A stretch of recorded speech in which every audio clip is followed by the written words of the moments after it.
Welcome Inside Appalachia. I'm Caitlin Tan. As we know, many veterans suffer not only physically but mentally for their service. And veteran Mark Combs has faced these struggles personally.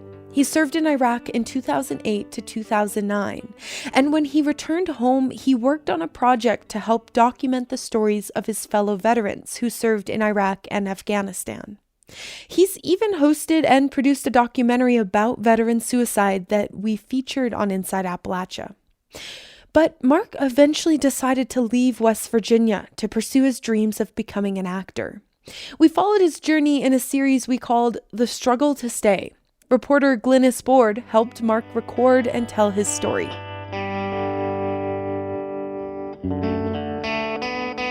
In the summer of 2016, Mark Combs was cast in a professional production of Shakespeare's Romeo and Juliet in Morgantown, West Virginia. He was fresh out of college with a degree in fine arts. This was his first professional gig as an actor. This would be his last performance in his home state of West Virginia. And when we met up on closing night, he probably should have been nervous or maybe on top of the world. But Mark had just received terrible news. I lost one of my best friends last night to suicide, and he was in the United States Army. He was in the infantry like I was. The loss of his friend, Tyler Burrows, is especially tragic because, you see, Mark, who is no stranger to suicidal thoughts, just dedicated the last year of his life to raising awareness about the ongoing epidemic of vet suicide in the United States. He even hosted and co-produced the West Virginia Public Broadcasting television special called Still Taking Casualties. I want to put a face on these statistics. I personally have known over a dozen veterans who have killed themselves. I'm tired of picking up the phone and hearing about another buddy.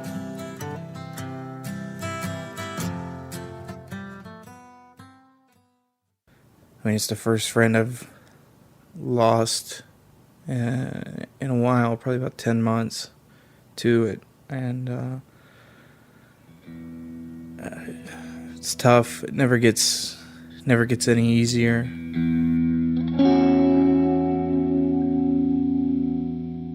Mark Combs grew up bouncing around geographically between southern West Virginia, North and South Carolina. He lost his parents early. To follow in his grandfather's footsteps, he joined the service.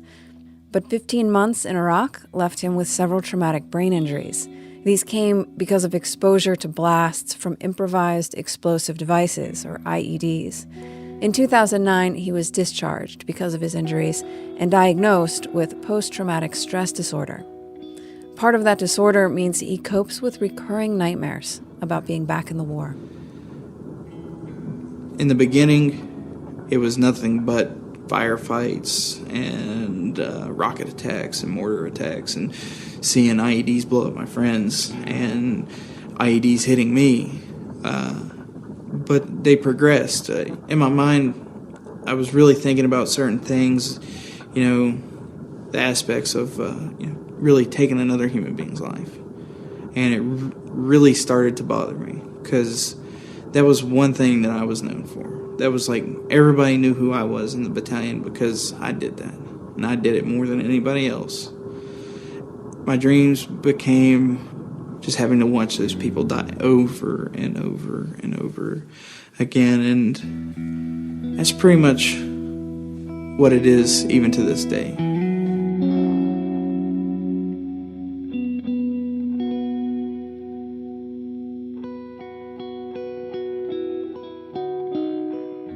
During his college career, Mark discovered a powerful new coping mechanism that changed the course of his life and was the driving force in his struggle to stay.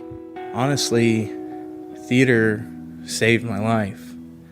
I hadn't been passionate about anything since being out of the Army, and I was still just kind of wandering around and just, dragging my feet. But I finally found something that I love to do, and it was very therapeutic, and to get to do the things that you do on stage, and it's this beautiful art form. And it pulled me out from underneath a rock. That's good.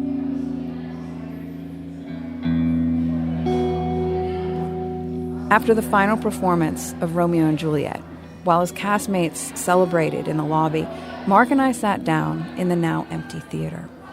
It may have actually been the most difficult performance I've ever done.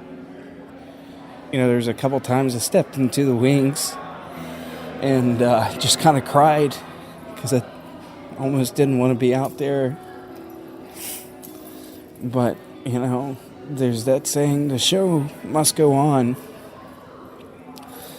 And, you know, I know if it had been somebody else and my buddy Tyler was here, he would have been there consoling me, but he also would have told me, you know, go do what you got to do. And, I mean, it's basically all I could hear in my head all night.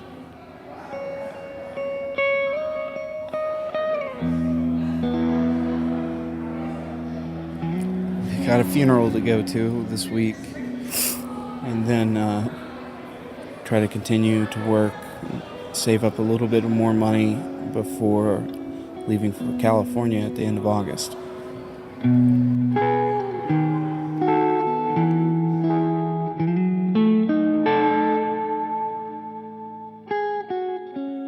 After a few years of weighing his options, Mark decided West Virginia didn't have a healthy enough economy that would allow him to survive and thrive pursuing a career in the arts. I couldn't imagine doing anything else. I will never. I mean, if I have to like work a job, you know, at a bar or anything like that to help support, you know, get me from one job in the theater to the next acting job, yeah, I'll do that. But I can't imagine pursuing any other career ever. Many of his theater friends moved either to New York, Chicago, or Los Angeles to chase their theatrical dreams. Mark wanted to escape cold winters, so he decided it was California or bust. West Virginia is a really depressing place when you really get to think about it, especially, you know, if you're a young person who is looking to start a career. Mark partially blames political leaders for not creating more economic opportunities for young people. And the more you see in the news, it's like they're trying to make it worse. The state government passes these bills that it's like they don't care about us. They care about coal and oil and gas, which are just robbing us blind and, you know, destroying the environment. And it just seems to me like they don't care about the younger generations or the generations to come.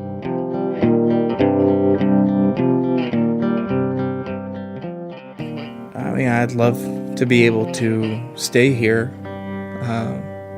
I do love this state, and, you know, the people were great, but it's just dying. And, you know, if you want to succeed, you got to leave. A few nights before leaving, his apartment is stripped. He's all packed. It is a little scary. There is a definite feeling of fear that I'm leaving my home and the things that I've grown used to. But there's really nothing for me to do here. So I kind of really have to leave here. It's like I don't know what will happen in California, but I know what will happen if I stay here. And one is definitely more terrifying than the other.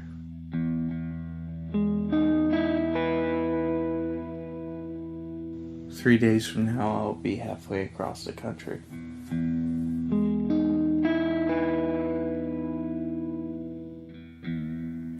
So, Mark set out with a car full of California dreams and expectations that were, well, destined to be smashed to pieces.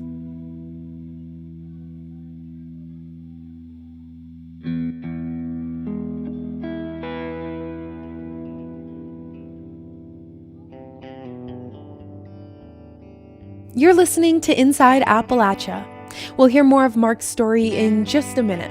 I'm Caitlin Tan. We'll be right back.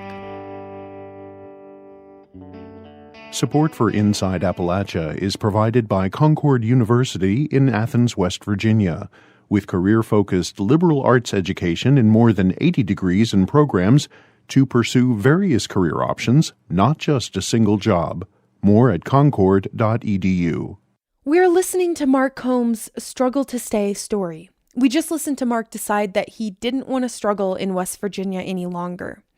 Let's jump back into the show to find out if Mark escapes the struggle and gets the big break he's looking for when he arrives in California. Again, here's Glynis Board, who followed Mark Combs back in 2016 to 2017 to help him record his story. We've just made our first stop on our trip. We are in London, Ohio, just west of Columbus at a Speedway gas station. I'm feeling really positive about the trip. We started out very, very strong this morning. We're still going strong. Just yesterday was the anniversary of Tupac Shakur dying. And so it was kind of fitting this morning to start the day with California Love.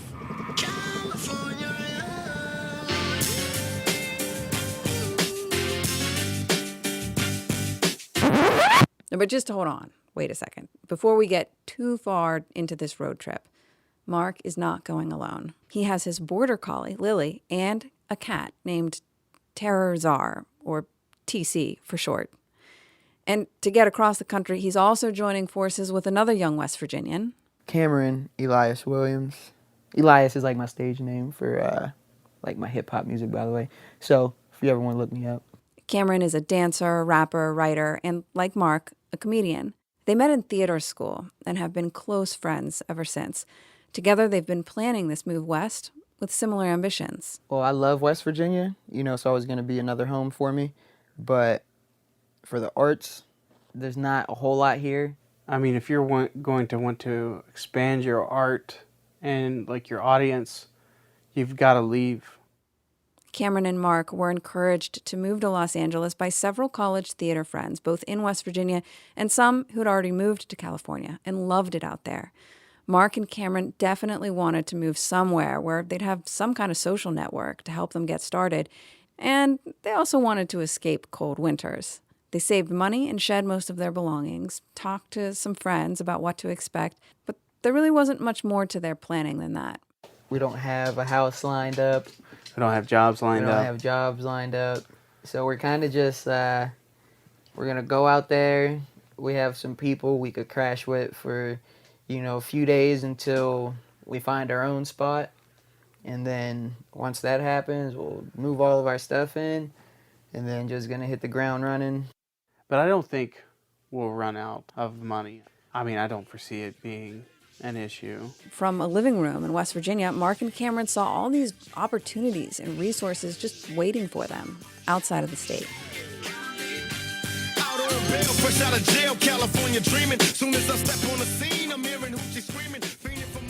We're driving a later model Ford Explorer XLT. It is absolutely packed to the brim. There is like a 2-inch high by 6-inch wide gap that you can see out the back window.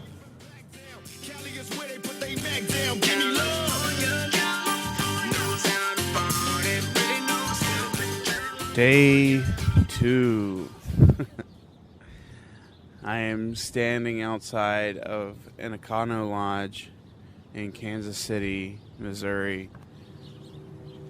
We're going to try to fix the air conditioning today because there's a lot of rain in our forecast and you can't exactly ride with the windows down in the rain. It is day 3. We've already conquered 1,736 miles. Now here we are in New Mexico. Whew.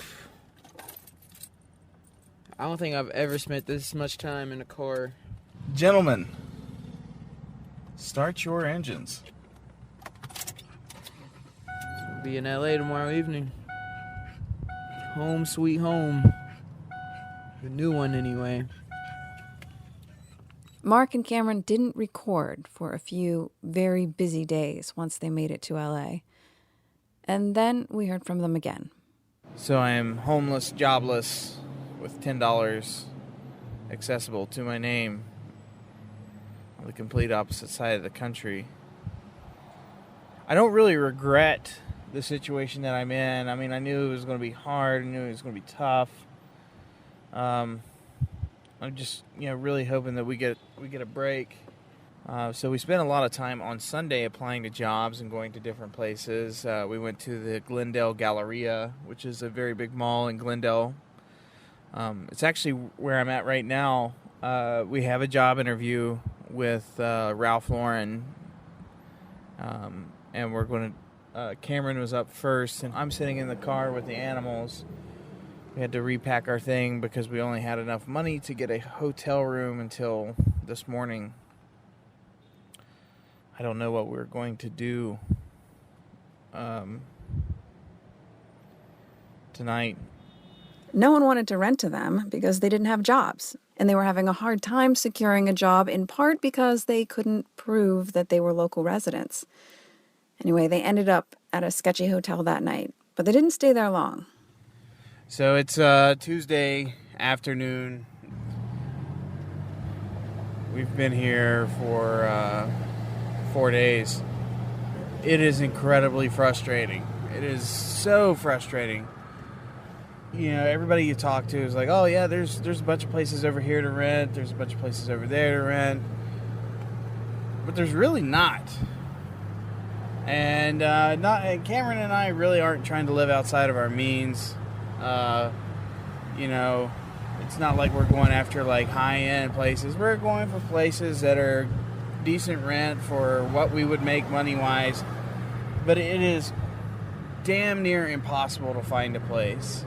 If we do find a place, it is in a place that the crime rate is so high that probably within the first week, one of us is going to be robbed and the other one's going to be shot.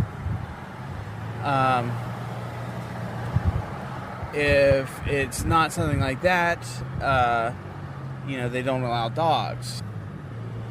I think it's beginning to wear on the both of us. We're still holding out hope for us to be able to find a place, and I think we will. But we may have to retreat out of the city some. By the end of the week, things were getting kind of desperate. Yes, they had friends who lived in the area, but it wasn't as strong of a social safety net as they thought it might be. I heard from Mark again when he was at this gas station near the edge of the city limits on a very windy day. There were wildfires nearby and a lot of smoke in the air. He and Cameron were looking for apartments further and further away from town. We were running out of resources. We were running out of time. We had friends here in LA, but we basically are either being prevented from staying with them because of pet policies or them being out of town. Lily's not a big dog. She's like 35 to 40 pounds, depending, on what time of the year it is. If I owned a place, I would rather have a dog Lily's size living in there than one of those little ankle biters. But you can't tell them anything. All right, well, I guess we're going to keep on moving. All right, bye. After just 1 week in LA, Mark and Cameron had to move on. They knew they would run out of resources completely if they didn't do something. Still, they decided returning to West Virginia was not an option. So where could they go? Surprise! We're in Denver. Mile High City. Life's full of surprises.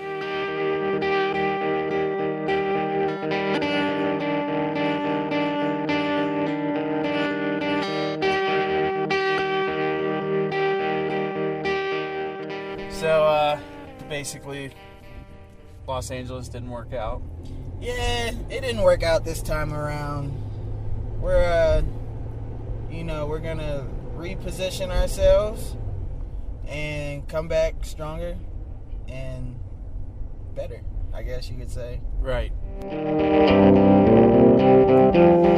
Mark and Cameron got to California in September and left 7 days later, several grand poorer.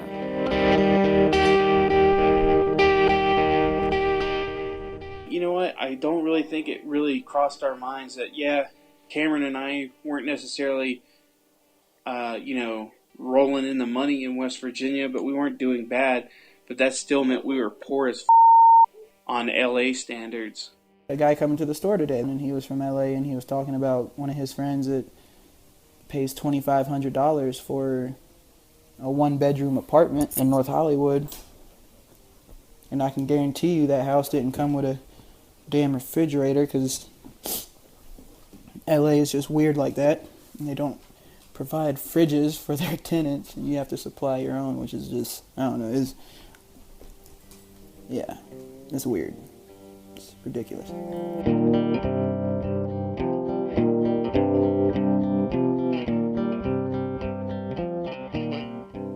Cameron and Mark basically pulled Denver out of a hat. They arrived there without much of a plan, much as they did in Los Angeles. But this time, they chose a city where it's not as expensive to live. Instead of $1,600 to $2,000 rent per month, they're looking at $1,200 to $1,500. And unlike LA, the rental market was far less competitive. Well, we just found out that we were approved for a place. Thank God we finally found a place.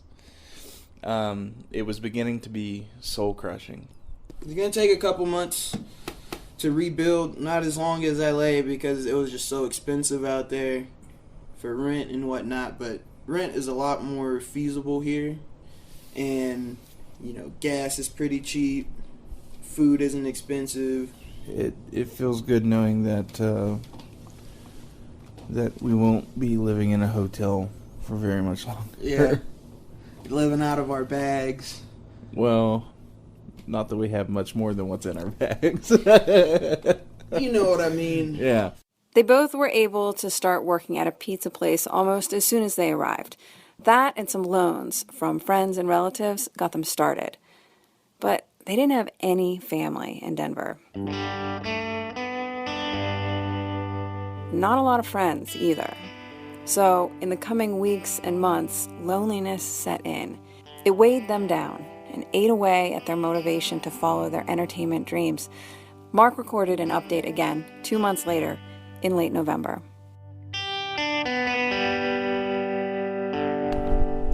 So it's Saturday. Just kind of doing some cleaning around the house. Thanksgiving was just a couple days ago. I don't think either of us, it had really hit us as hard as it did maybe like in the days leading up to Thanksgiving. Just kind of how alone and tired we are.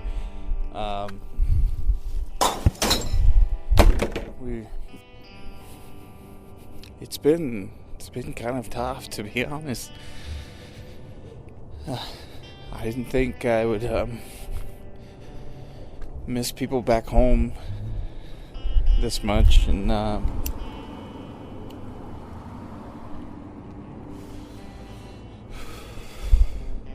we were talking on Thanksgiving morning about how just a little over 2 months ago we were on a collision course with becoming homeless.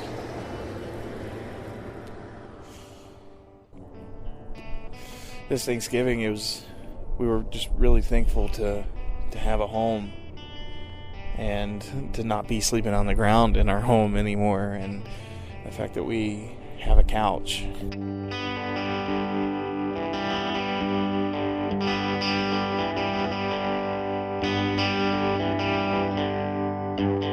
Mark and Cameron did make plans to create a new theater company in Denver.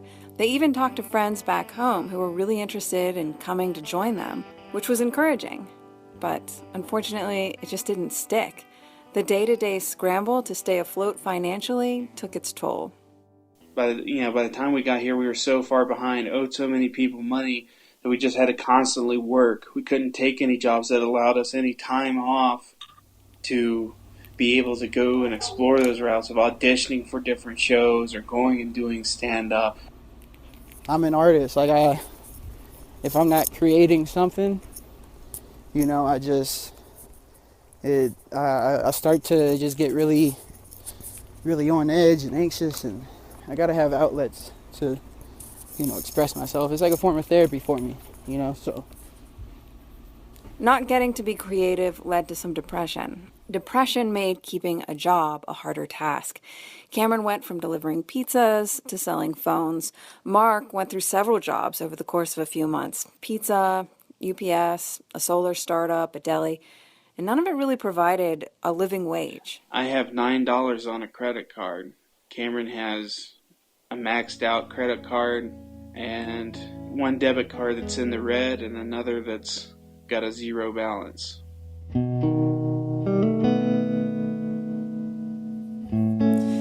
It would be nice to report that things got better or easier, that Mark and Cameron find their footing, but that's not what happens next. Not yet. First, things had to get worse.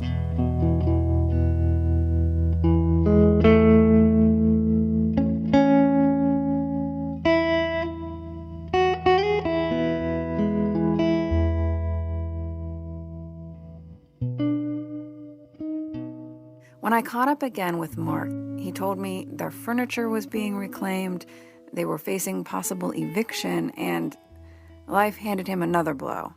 Mark, an Iraqi war veteran with post-traumatic stress disorder, who is no stranger to suicidal thoughts himself, who spent all of the previous year working on media campaigns to bring more awareness about the epidemic of veteran suicide and resources to those vets struggling with suicidal thoughts. Mark has personally lost one war buddy after another.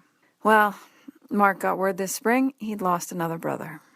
Yeah, he was a Navy corpsman, medics. He was attached to the Marines, so he was like a Marine medic for the Marine Corps. Dan Alexander was a close friend of Mark's in Morgantown, West Virginia. When we spoke on the phone, he'd just gotten news of Dan's passing. I don't know if I could take another suicide. I just, it's beginning to wear me out.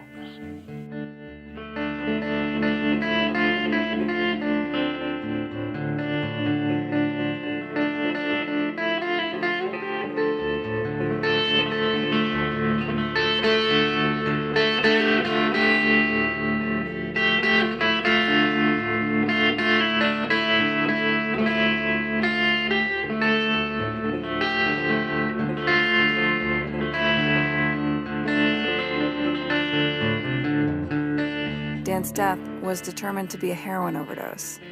This is the second veteran buddy he's lost this year, and it wouldn't be the last. I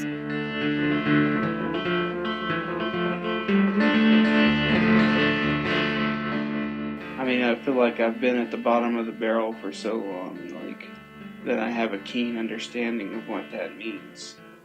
And that it's really not necessary. People shouldn't have to struggle.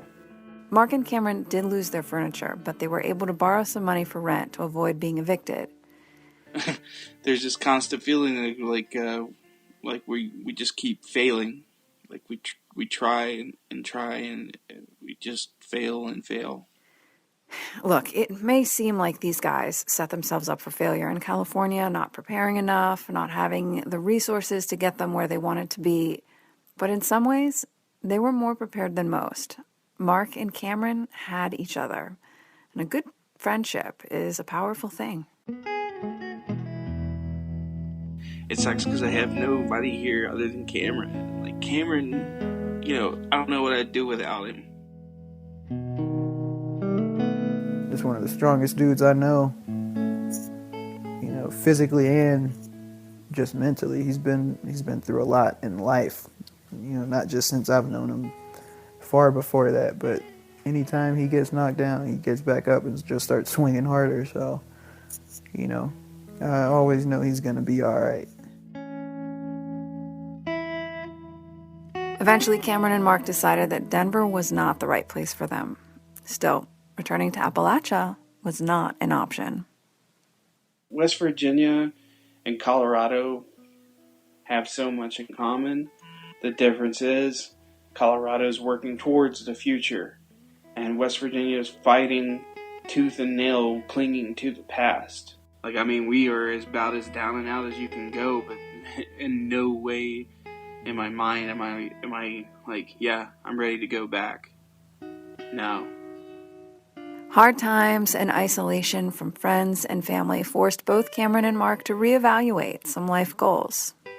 You know, this whole experience of taking a leap of faith, driving all the way to Cali, kind of falling flat on our face, having to backtrack, come here, and then once again, kind of getting smacked in the face by life. You know, it's been a very eye-opening experience. And before I used to think like, yeah, I just want to, you know, I want to make it big. I want to make millions of dollars. I mean, that's still the end goal, you know, shoot for the stars, as he always teaches, but it's not important to me. You know, it's just the perk of it all. I mean, what's really important to me is my friends, my family, and just really living a life that my parents raised me to live and being the person that they raised me to be. You know, and money's not involved in that at all. I think we were already beginning to question what we were doing here, because everything was just falling apart and nothing really seemed to be working in our favor. Together, they decided that when their year lease is up this October, they'll move on to Chicago, where Cameron has family and they both have more friends. And even though Mark is determined not to return to Appalachia, his thoughts keep drifting back to West Virginia. Like, I see the people of West Virginia, I see their struggle, and you know, there's more that can be done right now, and there's a whole hell of a lot more to focus on than just trying to bring coal mines back. After being in Denver for half a year, Mark started to joke about going back to school, this time law school, so that he could more effectively take on certain politicians. But it sounds less and less like a joke these days. Ultimately, what I want to focus on would be public interest law to help fight to protect our environment, our people, and give the next generation the best fighting chance that they have. Somebody's got to. I've contacted a couple different law schools and talked to them about their programs, and now I'm just, looking at what else I need to do, like taking the LSAT. He still wants to go to Chicago, but he's adapting his dreams of thriving in the entertainment industry to maybe include more schooling. WVU, of course, is going to be my number one. And, it'd be nice to be back around people that I grew so attached to. Who knows where this journey is going to end up. Cameron wants to continue to focus on developing a career in the music industry. He's working on his master's degree. He also really wants to be closer to his family, some of whom live in the Chicago area. You know, I'm an open book with blank pages, waiting for words to be written down to finish this story. I have no idea what's next, but I'm excited for it. Whatever the future holds, I'm ready. The next chapter looks like it will be in Chicago. It looks like it will include more friends and family, and it looks like it might have some funny in it. Being here in Colorado and being on this trip and just so much stuff going wrong and the depression that's followed has provided both Cameron and I with just a ton of resource material for stand-up comedy. So, it would be a great outlet.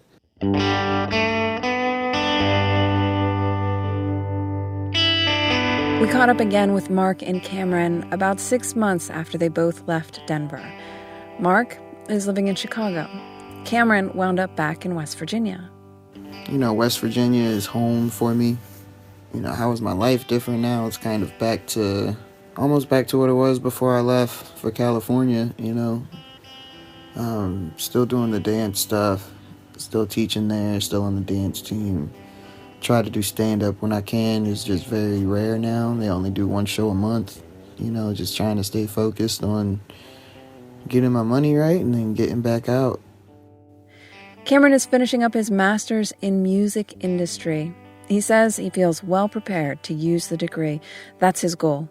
He hasn't said where he wants to move next, but he doesn't see himself staying in West Virginia. Yeah, I'm just disappointed in the state because they could be doing a lot more. But like I said, it's home for now. I've always have a special place in my heart, but eventually I got to get back out and leave the good old hills of West Virginia. Meanwhile, Mark is doing pretty well. Things are better here than they were in Denver. Let's see, still single, still ugly, so, I got that going for me. Mark is living with another West Virginian, another acting grad who went through West Virginia University, also a comedian. In fact, Mark is now part of a community of WVU theater grads living in Chicago. He says he still misses West Virginia.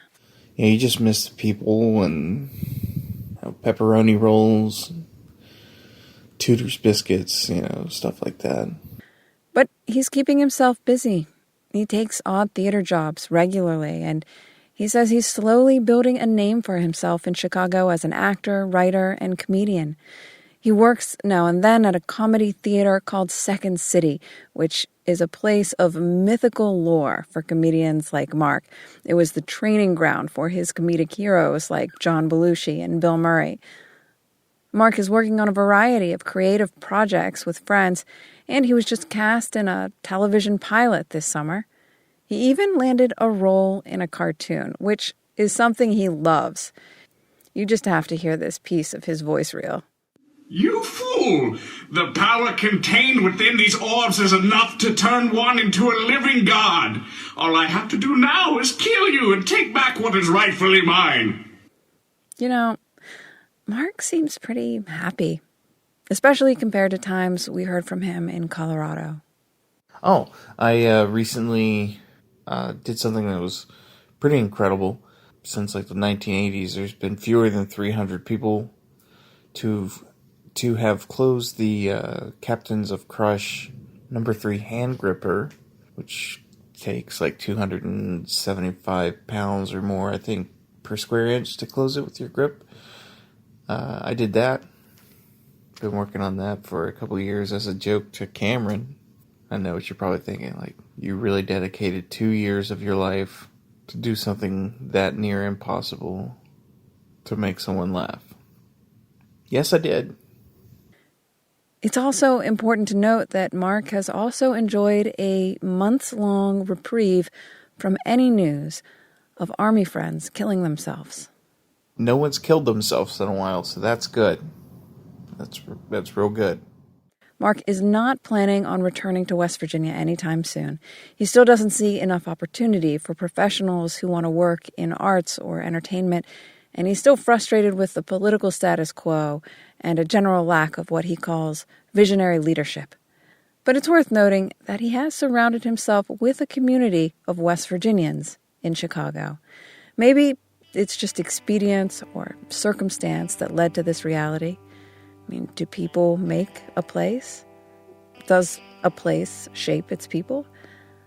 Either way, Mark's story shows how much the Mountain State can shape the lives of the people who live here, no matter where they end up. For Inside Appalachia, I'm Glynis Board.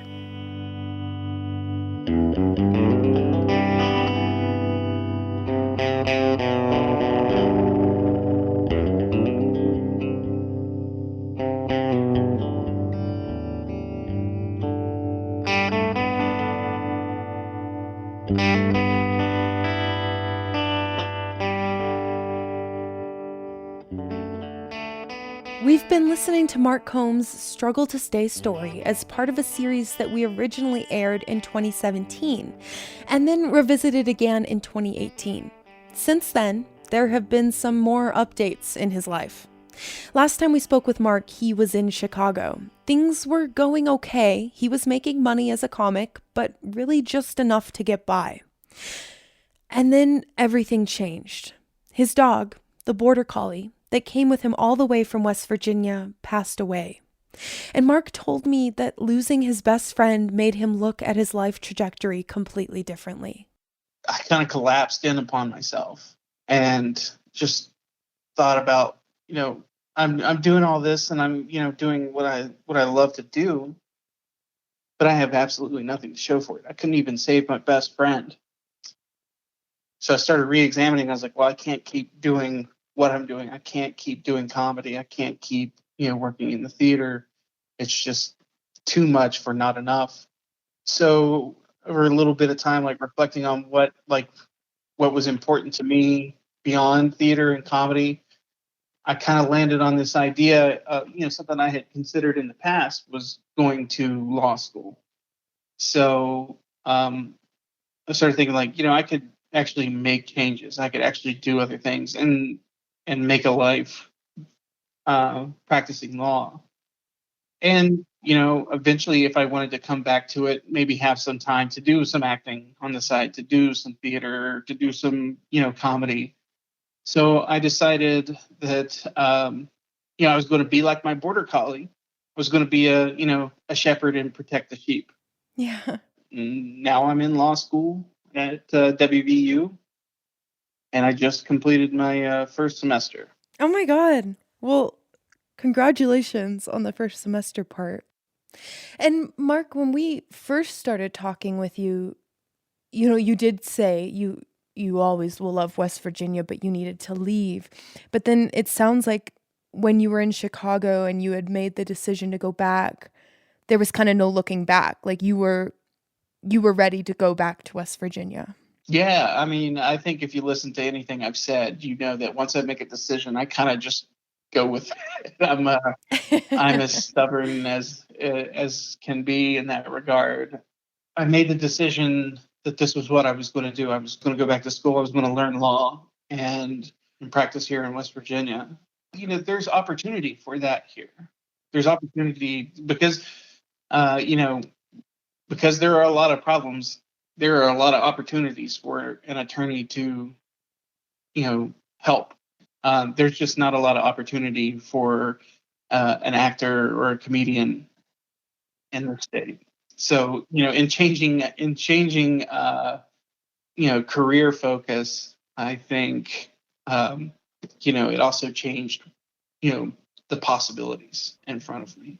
And what kind of law are you hoping to practice? Right now, I'm trying to focus on public interest. That would be protecting people that, need it the most. I think when you look at the history of West Virginia, from the late 19th century onward, there's a continuing trend of the state being, really ran by outside corporations, and that the people haven't had much of a advocate on their side. Mark, so how long have you been back in West Virginia? I'm assuming you're in Morgantown. I moved back in May of 2019. So I had been gone a little under 3 years by that point. And the change in West Virginia was kind of startling. And to be honest, to be fair, I don't know how much West Virginia maybe changed or how much I changed in the time that I was away. But I noticed a lot more, I guess, anger and hate when I came back as opposed to when I left. I think just like the outside circumstances with everything that's going on in our current political climate just, changed a lot. People seem to be so caught up in whatever, story from their side of the political spectrum is that they just refuse to accept objective reality. And sometimes, I feel like you have to be grounded in reality if you want to make changes. And so do you feel hopeful? Do you feel like there's a way? I think you have to remain hopeful. I think you have to remain optimistic. When you're not hopeful or optimistic, you're not going to do anything. And therefore, you're resigned to the worst possible outcome. The worst possible thing could happen, but it might not. And it might not, especially if you keep working. And I think it seems like a lot of your life experiences have been an example of that, that you've just kept pushing and have made it out. You've seen the light at the end of the tunnel. Oh, believe me, I've wanted to quit several times. There's probably not that many people on this planet who have wanted to give up harder than I have at some times. I don't know if that speaks to my resilience or just my sheer laziness. Like, well, I just don't feel like giving up just yet. That's just too much work to give up. Thus far, I don't know any other way than to just keep going. Well, and that brings me to my next question. If you want or feel comfortable talking about it, but you are a veteran, and that was a big part of a lot of the times that we checked in with you, and you losing some of your friends that you fought with. And I'm wondering, have there been any updates? Do you know how some of your friends that you fought with, how they're doing during COVID and how they've been affected? There's been another spike in losing people. Again, it's there's alienation. Mm-hmm. These people can't leave their homes. They can't see other people. Like isolation is about like one of the worst things that you can subject a veteran to, especially someone who's a veteran that's struggling.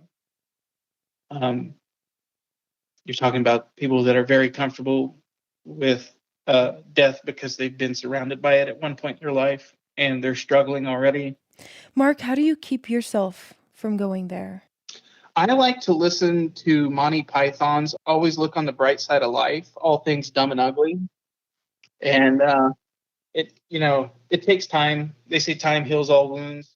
And I think it's taken everything thus far, every experience I've had, it's healing by quantity, of experiences. Has art been able to be a part of your life at all in this past year and a half? And obviously maybe it looks different right now with COVID. So I can't go tell jokes right now. One, I don't have the time, and two, it's kind of weird to go to a comedy show during a pandemic. Right. So I've started doing some other things. I've been playing the guitar since I was a teenager, but I started to teach myself how to play the mandolin a couple weeks ago. And I also have been, in what precious little time I have to not do something, I've also been trying to mimic Bob Ross's paintings on this Android tablet that I have. Really? Yeah, it's got a fun little paint app. And I've just been, drawing happy mountains and happy trees. Mark, when you came back to West Virginia, was there something that brought you back to your roots or that just felt like being home again? I went to the South Park neighborhood of Morgantown. I went to Jean's Beer Garden. I bellied up to the bar and I ordered a pepperoni roll with chili and cheese on it from my favorite bartender, Lucy. Oh my gosh. I can just picture that. Jean's is special place. Well, Mark, is there anything else you wanted to share or talk about going forward, or any hopes that you have? I hope I make it through law school. There's times where it's just so much that you sincerely doubt yourself. But really, my hopes, the ones that aren't selfish, are that just like West Virginia keeps in mind that, everybody's different. Everybody has, different hopes and dreams, and, we respect one another and realize that, you never know what the other person has going on in their life, and just be kind to one another and realize that we're living in extraordinary times, and extraordinary times call for extraordinary kindness. Well, thank you, Mark. Thank you for checking back in with us and just sharing so much of your life and your experiences with us. Yeah, no problem. I'll call you guys whenever something else terrible happens to me. No, we want to call when you finish law school. Oh, yeah. Well, come see me walk across the stage. That was Mark Combs speaking with me last week. Here's a number that any veteran can call if you need someone to talk. 1-800-273-TALK. That's 1-800-273-8255. And for anyone out there who's having thoughts of suicide, here's a number you can call. 800-273-8255. I'm arriving on the day's last train, stepping off the platform, trying to see you through the rain. I don't know the ways you changed since I left, but I really don't care. 'Cause I've done my tour of duty, now I'm home and I ain't going anywhere. And I taught myself to tolerate the pain, all the loneliness and boredom and work I did in vain. Until next time, thanks for joining us as we journey throughout Appalachia. Music in today's show was provided by Ben Townsend, Dylan Moses McGonigal, Little Sparrow Marisa Anderson, and Jason Isabel and the 400 Unit, as heard on Mountain Stage. Roxy Todd is our producer, Eric Douglas is our associate producer, and our executive producer is Andrea Billups. Our audio mixer is Patrick Stevens, and Xander Alloy also helped produce this episode. You can find us on Twitter at In Appalachia. My Twitter handle is at Miss_Ctan. That's MISS_C_Tan, like the color. You can also send us an email to InsideAppalachia at wvpublic.org. Visit wvpublic.org/Inside Appalachia to sign up for the Inside Appalachia newsletter. There you can also subscribe or download all of our stories, or look for the Inside Appalachia podcast wherever you get your podcasts. Inside Appalachia is a production of West Virginia Public Broadcasting. Making up for those lost days. 'Cause I've done my tour of duty, now I'm gonna put you in the family way.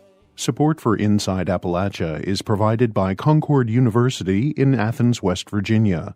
With career-focused liberal arts education in more than 80 degrees and programs to pursue various career options, not just a single job. More at concord.edu.